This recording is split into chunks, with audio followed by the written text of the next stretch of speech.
চা দিয়ে ভিজাই খাচ্ছি। চা নিজের হাতে তৈরি করা পরাটা চা দিয়ে ভিজাই খাচ্ছি।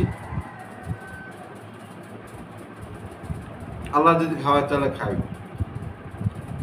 কারণ ওয়াইফ অসুস্থ, সে কাজ করতে পারে না, হাতের সমস্যা, যার জন্য নিজের কাজ আমি নিজে করি। এরকম আপনাদের যদি কোনো সহধর্মী অসুস্থ থাকে একটু হেল্প করবেন এবং তার পাশে থাকবেন। সহধর্মীকে সবসময় শ্রদ্ধা করবেন।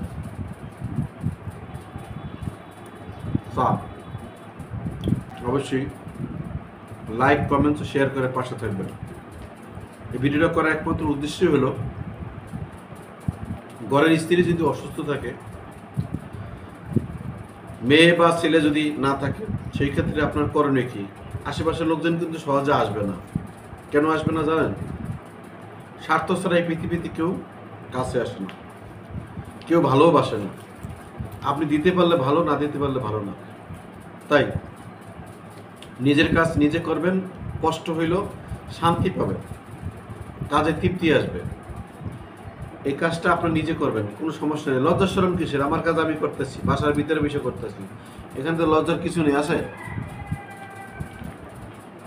এখানে লজ্জার কোনো কিছু নেই ভাই।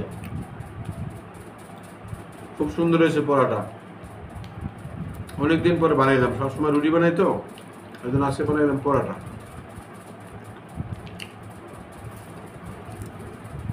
দোয়া করবেন আমার জন্য ইনশাল্লাহ। আমার যারা বন্ধু মহল আছেন হয়তো সবাই হাসি ঠাট্টা করতে পারেন যে হ্যাঁ, আলমগীর যাইয়া এখন বাড়িতে বসে ভিডিও বানায়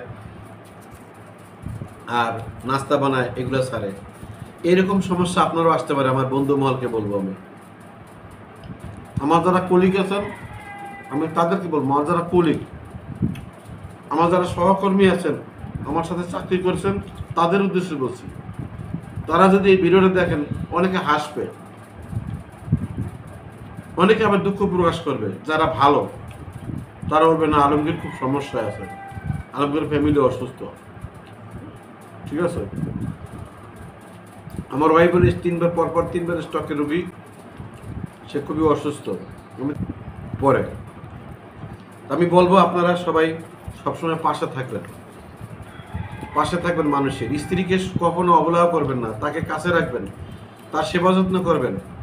আজকে আপনি অসুস্থ হলে আপনার স্ত্রীর কাছে আসবে, আমি অসুস্থ হলে আমার স্ত্রীর কাছে আসবে, আর সে অসুস্থ হলে আপনি কাছে যাবেন। ছেলে সন্তান খুব কমই আসে।